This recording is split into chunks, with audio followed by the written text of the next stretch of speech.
a big controversy about a perfume ingredient.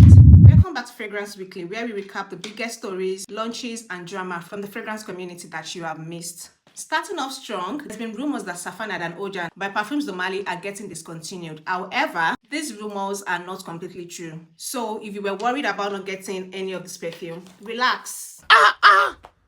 Relax!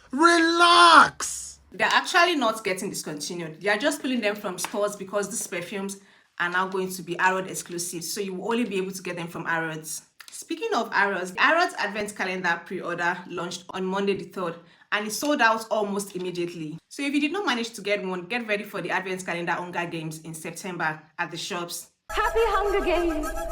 And may the odds be ever in your favor. Good luck.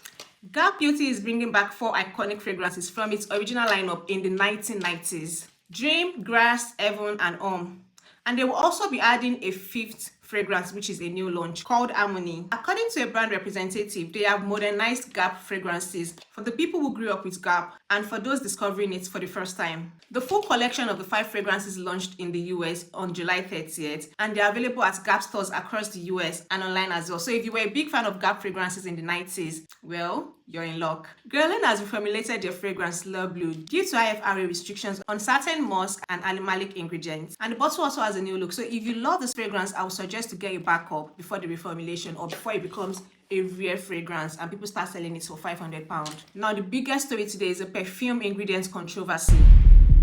Amouage is claiming the discovery of a never-been-used-before ingredient in perfumery.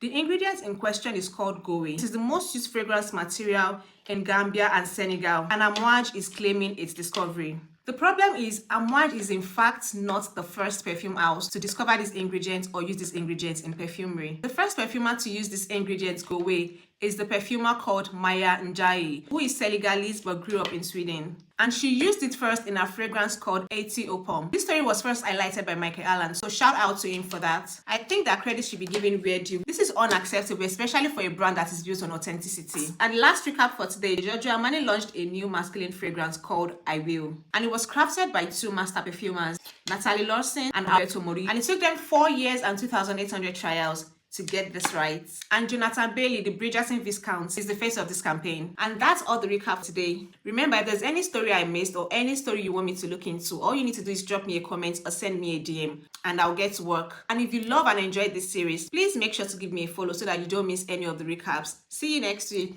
Bye.